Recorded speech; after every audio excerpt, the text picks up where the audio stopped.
मैंने प्रत्येक बार प्रयास किया पिताजी, तपस्या भी की, किंतु अगली बार फिर से मैं आपकी बात समझने में विफल हुआ। इसका क्या कारण है पिताजी? जिस मन पर शब्दों का आक्रमण हो, मन तो निरंतर एक खोज में खोया रहता है। कभी शास्त्रों में, कभी पर्वतों पर, कभी समुद्र के किनारे, तो कभी तीर्थ स्थलों पर, कभी मंदिरों, कभी वन में। किंतु जो वो खोज रहा होता है वो कभी मिलता नहीं, क्योंकि मन तो अभी भी स्थिर नहीं। वो व्यक्ति जहां भी रहे पुत्र, जहां भी जाए और जहां भी खोजे। तुमने भी सदैव शब्दों पर ध्यान दिया है कार्तिक, भले ही वो मेरे शब्द हो या किसी और की। तुम्हारी प्रतिक्रिया तो उन शब्दों पर ही आती, और जो मन केवल शब्दों को सुनता है वो उसके निहित अर्थ से स्वयं वंचित रह जाता है। शब्दों की सत्यता को समझने के लिए, उनकी अनुभूति के लिए मन में शांति के साथ साथ रिक्तता भी अनिवार्य है, शून्यता भी अनिवार्य है। मन में इतना स्थान होना चाहिए पुत्र कि वो शब्दों के परे पहुंचने की यात्रा कर सके। किंतु मन कभी शून्य नहीं रहता, रिक्त नहीं रहता। वो सोचता है कि शब्दों का आधिक्य ही ज्ञान अर्जन है, शब्दों से ही ज्ञान है, इसलिए शब्दों का संचय करता रहता है। मन ये नहीं जानता कि परम ज्ञान तो शब्द अतीत है, एक अनुभूति जिसे शब्दों से बांधना असंभव है। शब्दों का अपना मूल्य क्या है कार्तिक? कुछ भी नहीं। जब भी कोई ईश्वर का नाम लेता है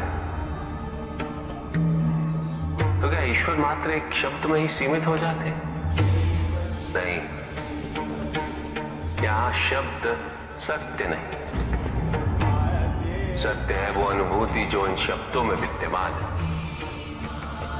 यदि शब्द ही सत्य होते तो मात्र भोजन कह देने से व्यक्ति की क्षुधा शांत हो जाती। इसीलिए माता शब्दों की नहीं पुत्र, उस अनुभूति की है जो उन शब्दों से संबद्ध है। यदि शब्द नहीं भी होते तो भी ईश्वर अवश्य होते। यदि शब्द नहीं भी होते तो सुख और दुख की अनुभूति अवश्य होती, जल की शीतलता की अनुभूति होती, सूर्य की ऊष्मा और चंद्र की शीतलता की अनुभूति होती, प्रेम की अनुभूति होती। किंतु यदि अनुभूतियां ना हो तो शब्द निरर्थक है। शब्दों से तृप्त हो जाना ज्ञान का अंत है, अज्ञानता का प्रारंभ है। ज्ञानी वही है जिसके पास अनुभूतियां, अनुभव हो, और उसके लिए मन को शांत व रिक्त तो करना ही पड़ेगा पुत्र।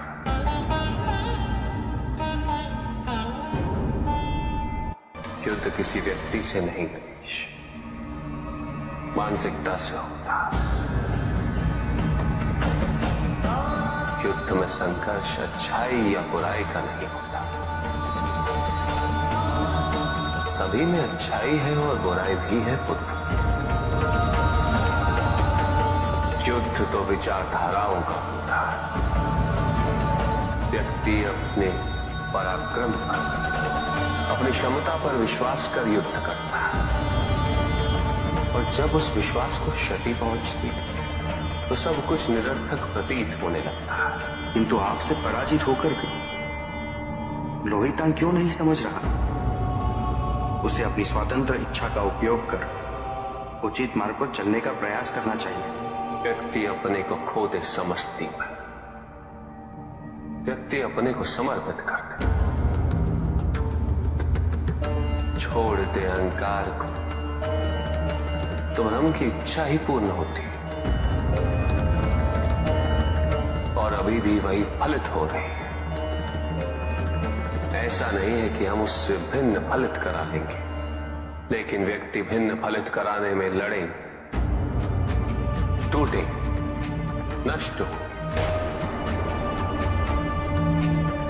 एक नदी में एक बार बाढ़ आ गई पुत्र। दो छोटे से तृण उसमें बह रहे थे और उसमें से एक नदी में तिरछा पड़ गया और वो बाढ़ को रोकने का प्रयास कर रहा था। वो अत्यंत ऊंचे स्वर में कह रहा था कि नदी को आगे नहीं बढ़ने देगा। यद्यपि नदी तो बस बढ़ती ही जा रही थी। वो फिर ऊंचे स्वर में यही कह रहा था कि मैं इसे अवश्य रोकूंगा, यद्यपि रोक नहीं पा रहा था। नदी को तो उसके संघर्ष का कुछ भी पता नहीं चल रहा था, किंतु नदी को उसके होने या ना होने से क्या अंतर। उस कण के लिए तो यह अत्यंत महत्वपूर्ण था। उसका जीवन तो संकट में था। वो तो बस बहे जा रहा था।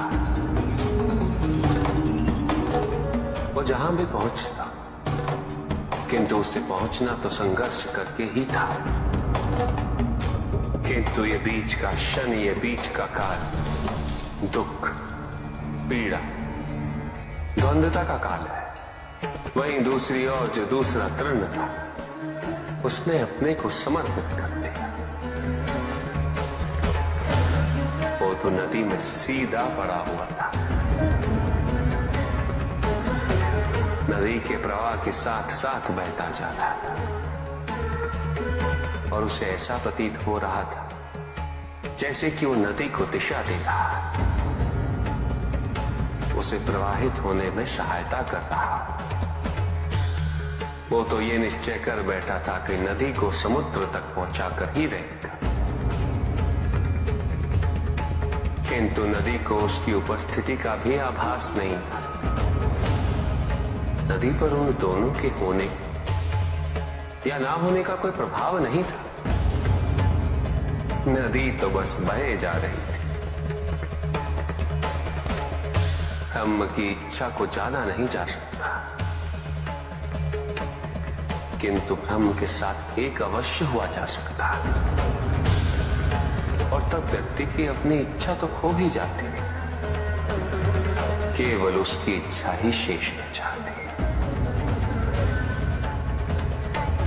द्वैतांग को अपनी आगे की यात्रा पूरी करने हेतु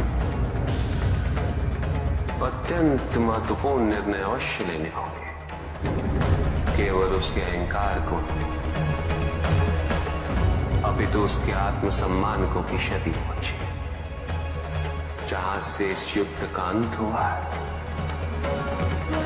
वहीं से द्वैतांग के अंतर युद्ध का आरंभ हुआ है।